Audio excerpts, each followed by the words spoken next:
bought the CRV used. It looks like a one owner. Everything's taken care of, runs really well. The problem I've noticed is when you go into corners and stuff, it's a little loose, especially when you come into a right-hand turn and the driver's side dips down a little bit. It dips down and kind of wants to pull the car with it. It kind of wants to pull it into the turn, and the steering doesn't feel as tight as it should. So I've taken everything off of it and looked around. I found that it had a broken stabilizer bar link or sway bar link. The reason I'm making this video is because it's a quick fix, it's cheap, and if you take it somewhere, they're gonna take you to the freaking cleaners to fix this thing. The part itself costs anywhere from $10 to $19 on rockauto.com. There's your linkage there. It's 10 bucks, it's all it's gonna cost you. The other reason I'm making this video is because this is a part where if you try it yourself and you can't figure it out, you can just drive it to the shop, have them finish it off. It's not like if your injectors or your fuel rail went out, you try to fix it yourself, then you'd have your car pretty much totaled in your driveway. You have to get it towed somewhere to get it fixed. If this is broke, it's already broken completely all the way off, go ahead and give it a shot. Let's go over to the car, I'll show you the broken one, where to find it, and how to put it on. What you will need for this fix: metric set of wrenches, metric set of Allen wrenches, maybe a persuader or a hammer. I like to use a dead blow. If you don't have one of these, get you one from Harbor Freight. They're awesome. Something to get your wheels off with. The end link part, stabilizer bar end link or sway bar link, same thing. Maybe some penetrating oil. And either 2 jacks or a jack and a jack stand. So I'm going to jack up the car and then sit it on the jack stand and take the jack back out, and we're going to use that later.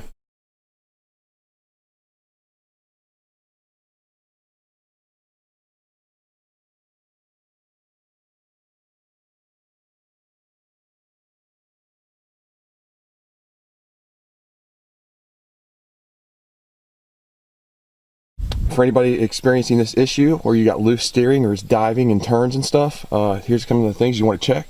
Make sure your spring is nice and healthy, it's seated well. The strut or shock is seated well, there's nothing broke on where it connects. And you got your ball joint, everything looks good there.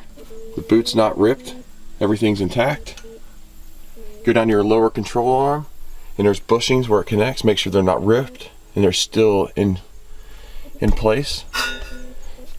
Everything on all those seemed fine. Just put these rotors on, believe it or not, they're already rusted out. It's been like a week. You also want to come down to the stabilizer bar or the sway bar. That stabilizer bar also has bushings, but where it connects down at the bottom, there's your problem. The part on the stabilizer bar or the sway bar is still attached. The part's completely broken off. It's supposed to hold it to the other side of the car, so it's not keeping that sturdiness when it dives into the corner. Let's go ahead and pop that bad boy off, get the new one on. 14mm on there, and then we got a 5mm Allen. Goes in the back. Get that nestled in there. We'll give it a couple love taps.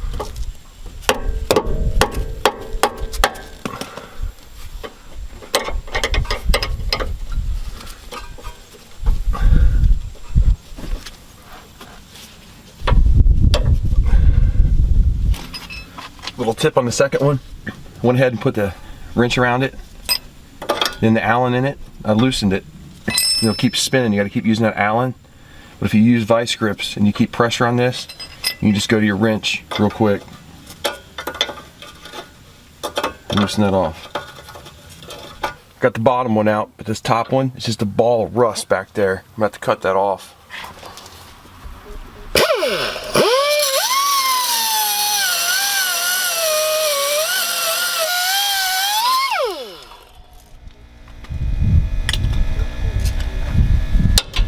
That'll do it. I was hoping that would just unbolt, and in 95% of the time it's probably going to. I don't want that to discourage you from trying it, because I live in Southwest Ohio where it's just like the rust bucket. It's the freaking rust bucket, man. This thing's 13 years old. It's got the factory part on it. Unfortunately, it was too rusted to get that one off. But I'm telling you, 95% of the time it's just gonna bolt right off of there. Time for the new part. I could just edit that out, but I want to keep it real.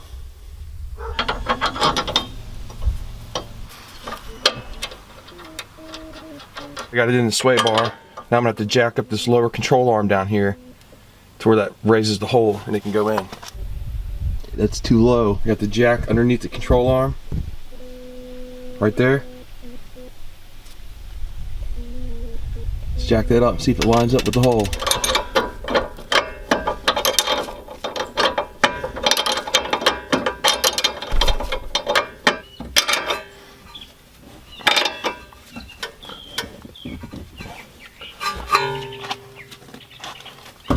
Little torque tap.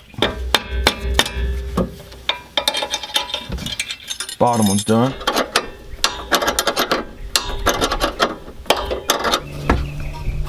Little torque tap.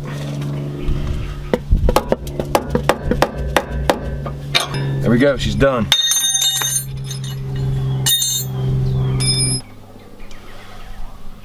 I also found this caliper pin right here. It was completely seized into the caliper.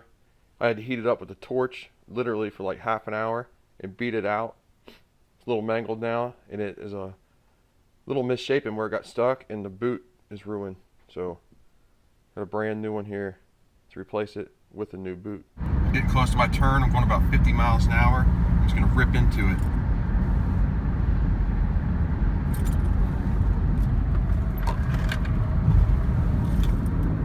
There you go. She's fixed. Sometimes I feel really bad for people. Like this car here was a one-owner car. It went to the car lot, and I bought it. And man, the sun's bright. When we got it, the steering, like I was saying, just sloppy. It dives down into turns. It's hard to turn it at fast speeds and stuff. And then the brakes, the brake pedal, you had to mash it all the way down to the floor kind of to stop. It had real loose brakes.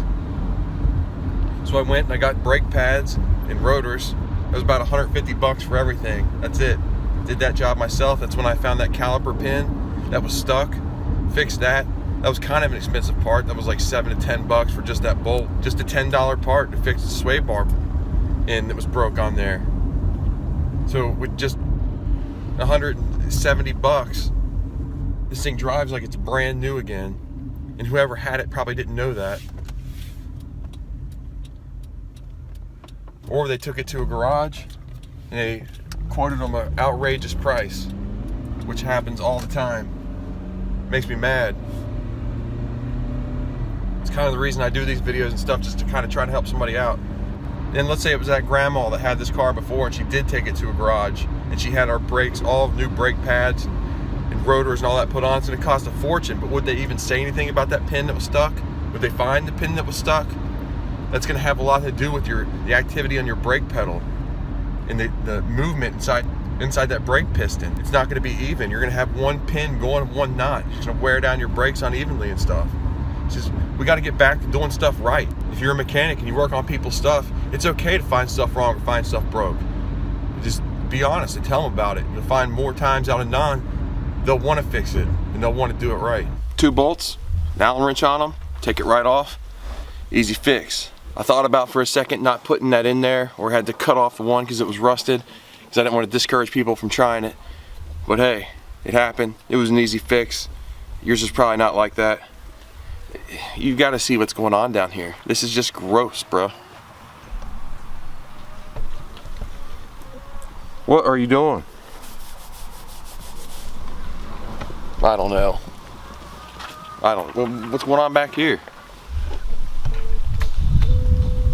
Hey guys, that's all I've got for today. Thanks again for watching. Remember to leave a like, comment, subscribe if you liked the video. If you didn't, check out the other people on my channel down at the bottom called Bad Mofos.